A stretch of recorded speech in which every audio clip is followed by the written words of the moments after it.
Hoje a gente vai falar de varizes, o que para muita gente pode ser um problema apenas estético, para muitas outras pessoas significa sérios danos à saúde da circulação sanguínea. Vamos ver na reportagem de Egídio Brito. As primeiras marcas apareceram recentemente e, para não comprometer a saúde e a beleza das pernas, a Graciele logo procurou ajuda médica. Mesmo se exercitando diariamente, ela não ficou livre das terríveis varizes que herdou da mãe. É genética, porque minha mãe tem, minha avó tem, então no meu caso é muito genética. E aí eu estou começando o tratamento, a gente tem que fazer essa mais esverdeada, a gente vai ter que fazer num hospital, porque tem a questão de 48 horas de repouso, eu não vou poder dirigir, não posso caminhar, tem que ficar mesmo deitadinha, com a perna para cima, até se recuperar. As varizes são veias dilatadas que geralmente aparecem na parte superficial da pele e podem ocasionar dor, sensação de peso e problemas mais graves, como danos à circulação, vasos sanguíneos anormais e tumores. A incidência de varizes entre a população adulta gira em torno de 15% entre as mulheres e apenas 5% entre os homens. Ao todo, 80% dos casos são de origem genética e os demais estão ligados aos maus hábitos de vida. Vaidosas, muitas mulheres procuram cuidar da alimentação e manter em dia os exercícios físicos. Todos os exercícios que eu pratico, eu tenho um cuidado, eu pesquiso, tenho uma certa orientação. Mas a alimentação é imprescindível. Ingerir muito líquido, comer frutas, verduras. Se cuidar, lógico. Porque beleza, né, é fundamental, principalmente para nós mulheres, né? Doutor Jordano Matos é médico angiologista, está aqui com a gente. Bom dia, doutor Jordano. Bom dia. Agora a gente vai falar um pouco para as mulheres, que eu acho que as mulheres, por causa da vaidade, são muito mais preocupadas com as varizes. Mas é lógico que isso, como eu dizia no começo aqui da nossa reportagem, também pode significar problemas sérios de saúde, né? Como saber, como diferenciar uma coisa da outra, doutor? Bom, primeiro é preciso entender que as varizes não são a doença. Na verdade, as varizes, elas são o resultado de uma doença que se chama insuficiência venosa crônica. Né? Nós temos no nosso corpo basicamente dois tipos de circulação. A circulação arterial, que leva o sangue rico em oxigênio do coração para os órgãos e para as extremidades.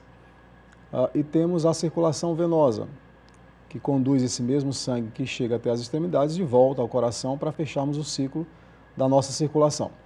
Quando nós temos uma doença no sistema venoso, isso poderá, com o passar do tempo, levar ao aparecimento das varizes. As veias são estruturas tubulares, como se fossem canos, e a parede é uma estrutura muscular, exatamente com o objetivo de conduzir esse sangue de volta da extremidade em direção ao coração. E aí nós temos nessa estrutura tubular das veias mecanismos de válvulas que impedem que esse sangue, teoricamente, retorne, ou seja, que esse sangue seja conduzido sempre no sentido de baixo para cima. Quando esse sistema adoece, portanto, quando a gente tem um comprometimento dessa parede muscular e dessas válvulas, vai haver, por consequência disso, um acúmulo do sangue nas pernas. Em última instância, é esse acúmulo do sangue que leva ao aparecimento das varizes e às manifestações clínicas que as pacientes têm. A Maria de Fátima pergunta, quem trabalha muito tempo em pé e com salto alto é mais propenso a ter varizes? Mais propensa, né, no caso? Veja, a pessoa não vai ter mais varizes ou menos varizes porque usa salto alto ou porque fica muito tempo numa mesma posição. Ela vai ter mais sintomas relacionados com a doença. Os fatores que levam ao aparecimento das varizes, em primeira instância, é essa doença que nós falamos aqui, a insuficiência venosa. E essa doença, ela basicamente tem dois fatores desencadeantes mais importantes. A hereditariedade, ou seja, para desenvolver insuficiência venosa, para desenvolver varizes, via de regra, você nasce numa família com essa tendência. E o segundo fator é o fator hormonal, razão pela qual as mulheres são, vamos dizer assim, mais acometidas do que os homens, já que elas passam por alterações hormonais a vida inteira, menstruam, ovulam, engravidam, tomam anticoncepcional, fazem reposição hormonal. Então esse fator hormonal, junto com o fator hereditário, são os mais importantes para o desencadeamento da doença e, consequentemente, das varizes. E apenas uma consulta com um médico especialista é possível saber se as varizes podem ser tratadas e devem ser tratadas com pequenas intervenções ou intervenções mais sérias, como disse a nossa personagem, que algumas delas precisam ser retiradas ainda no ambiente hospitalar. E alguns procedimentos mais simples são feitos mesmo no consultório. Exatamente. A importância da avaliação do especialista, ela existe não só para definir o melhor tratamento para as varizes, mas para tratar a doença que causa as varizes. De nada adianta nós tratarmos as varizes da forma adequada e esquecermos da doença que é responsável pelo aparecimento delas, né? Então, a importância principal de uma avaliação com especialista é, antes de iniciar o tratamento das varizes, avaliar a doença. Hoje nós temos como principal recurso para a avaliação dessa doença o ultrassom vascular, o ecodoppler, né?